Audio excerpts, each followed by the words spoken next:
Muy buenos días a toda la amable audiencia, sean todos bienvenidos a mi programa Aliviate con el Dr. Pedro Luis Estrada. En el día de hoy tenemos un tema muy especial, vamos a hablar de la enfermedad de Parkinson, a propósito de algunos pacientes que me han llegado con este tipo de problema.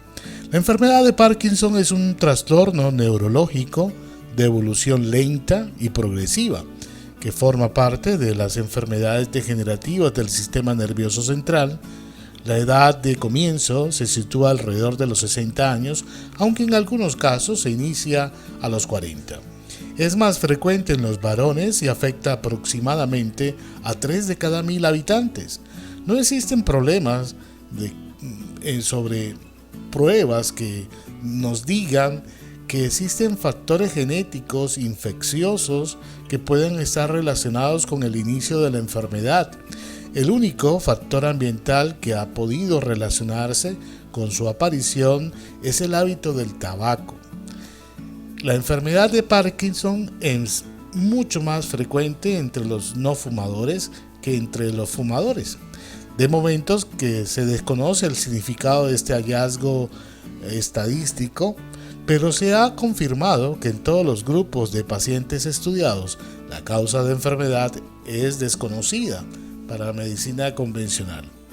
El inicio de la enfermedad puede manifestarse durante meses por una serie de síntomas tales como fatiga, dolores, malestar general, debilidad muscular y lentitud del movimiento, o también por un estado depresivo. Con el tiempo comienzan a aparecer los síntomas típicos de la enfermedad, que son temblor, la rigidez de la musculatura y la bradicinesia, que es simplemente el deambular muy cansino y muy lento. El temblor es típico de la enfermedad, pero está ausente en el 10% de los casos aproximadamente, disminuye con el movimiento y no se produce durante el sueño y se exacerba con las emociones, la fatiga física y el esfuerzo intelectual.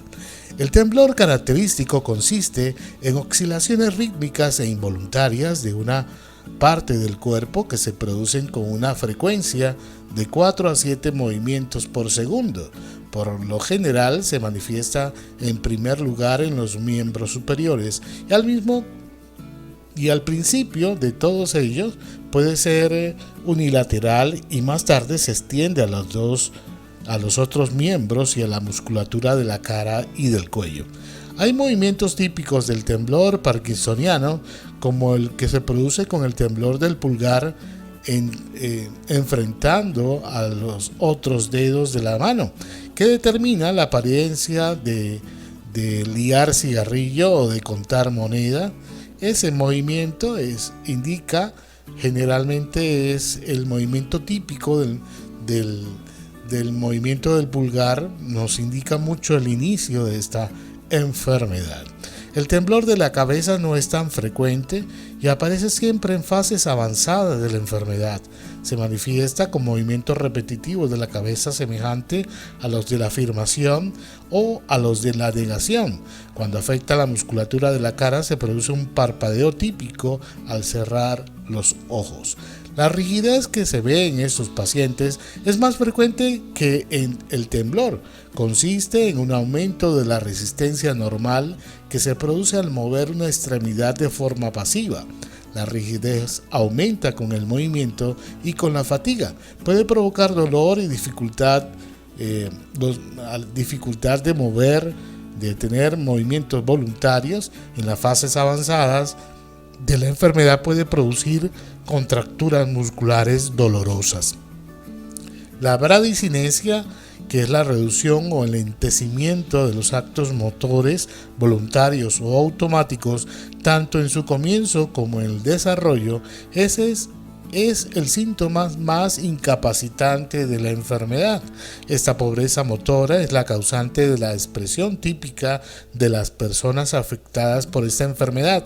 La cara se vuelve inexpresiva, con disminución del parpadeo y aparición retardada de la mímica emocional.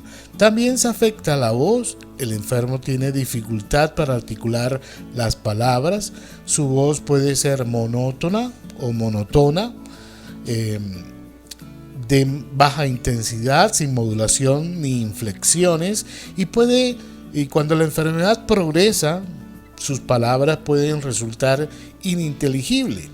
Hay una reducción de los movimientos del balanceo de los brazos al caminar y algunas actividades de la vida cotidiana, como afeitarse o vestirse, resultan afectadas en esos pacientes. Como consecuencia de la disminución de la amplitud de movimiento, la escritura se vuelve muy pequeña, fenómeno que se conoce con el nombre de micrografía. En las fases muy avanzadas de la enfermedad puede resultar difícil movimientos tan simples como levantarse de la silla o darse la vuelta en la cama. Aunque el deterioro intelectual no es constante de la enfermedad del Parkinson, el 25% de los pacientes en las fases avanzadas presentan demencia. Tampoco son raras las alteraciones psiquiátricas, como son los episodios depresivos y otros trastornos del estado de ánimo de estos pacientes. La evolución de la enfermedad es muy variable. Sin tratamiento, la vida media de un paciente se ha estimado en unos 9 años desde la aparición de los primeros síntomas. Y si el paciente responde bien al tratamiento, los síntomas pueden estacionarse o desaparecer. ¿Qué nos plantea la medicina alternativa para este tipo de pacientes? Número 1, la dieta.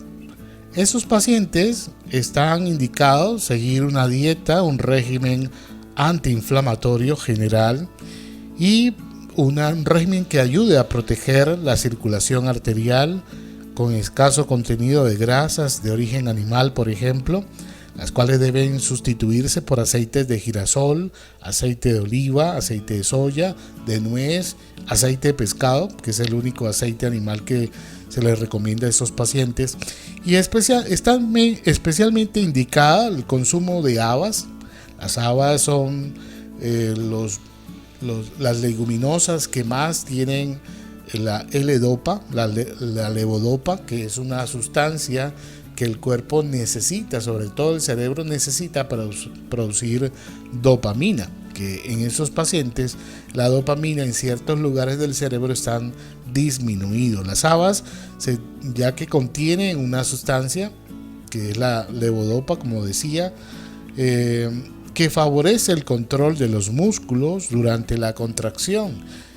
La sustancia negra que está en el cerebro, que es un relix de neuronas especializadas que hacen el control del movimiento fino, es dependiente de la levodopa.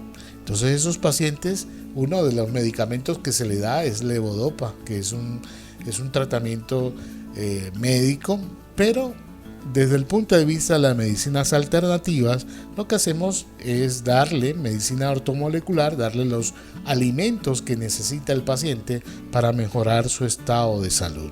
La terapia ortomolecular que tenemos en nuestro consultorio y los oligoelementos necesarios para este tipo de pacientes, por ejemplo, como decíamos ahorita, los ácidos grasos omega 3, los pescados azules, los pescados de clima muy frío al norte o al sur del planeta, por estar en mares fríos, esos peces generalmente generan una grasa que es el omega 3, una grasa protectora de la circulación y de muchas cosas, ¿no?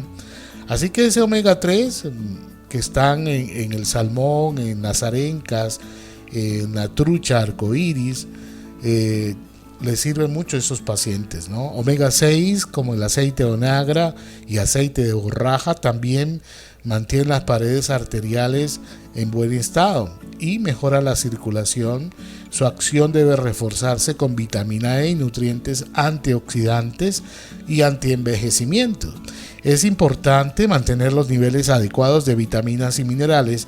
La vitamina B6, por ejemplo, la piridoxina asociada al zinc y a la vitamina C, es útil para disminuir los efectos secundarios provocados por unos medicamentos que suelen recibir estos pacientes.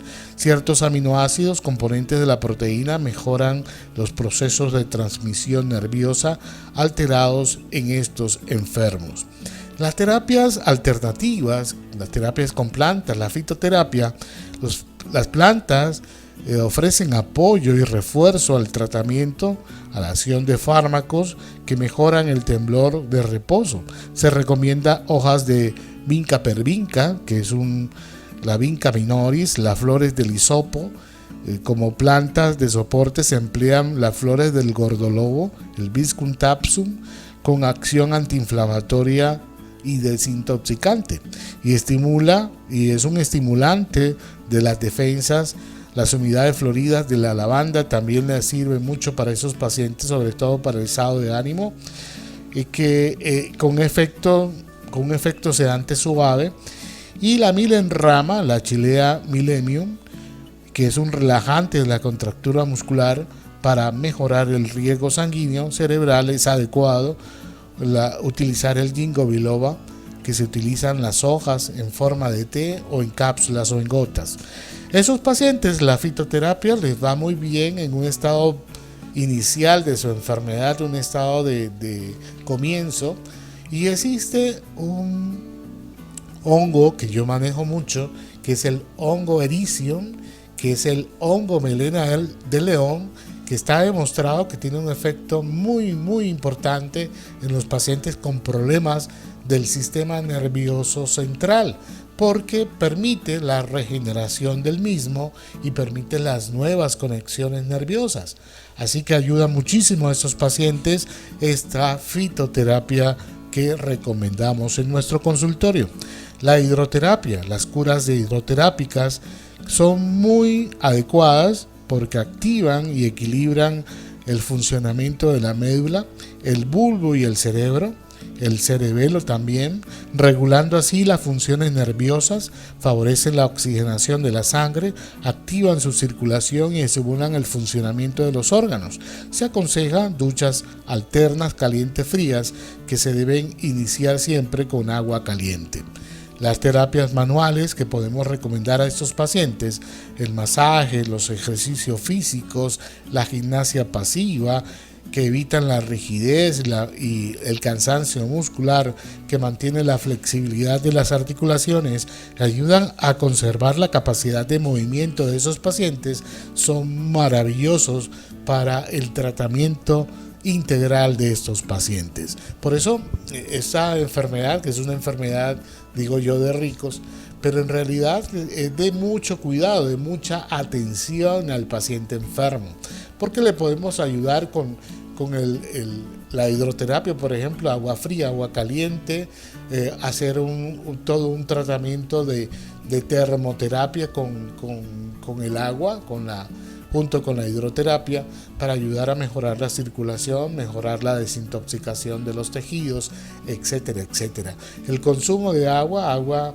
estructuradas, aguas de silicio orgánico, agua de silicio coloidal, sirven a estos pacientes para desintoxicar su sistema inmunológico, su sistema nervioso central y la circulación.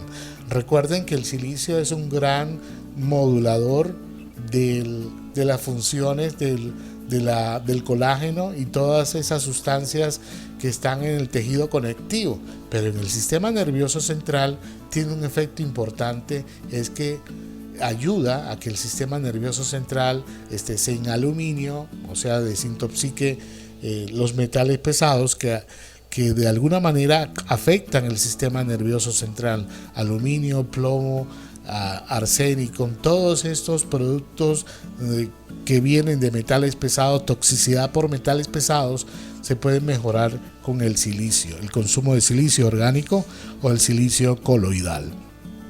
También es importante saber que en nuestro consultorio tenemos medicina tradicional china, la acupuntura, que es un tratamiento integral. Para eso tienen que venir el paciente. Generalmente son pacientes con pulsos muy tensos, muy rápidos, muy superficiales, muchos de ellos, con esclerosis en muchos sitios de su cuerpo, y hay que manejarlo integralmente. La verdad que la acupuntura le ayuda muchísimo a esos pacientes en momentos de crisis o en momentos de inicio de la enfermedad pueden beneficiarse con el tratamiento de acupuntura.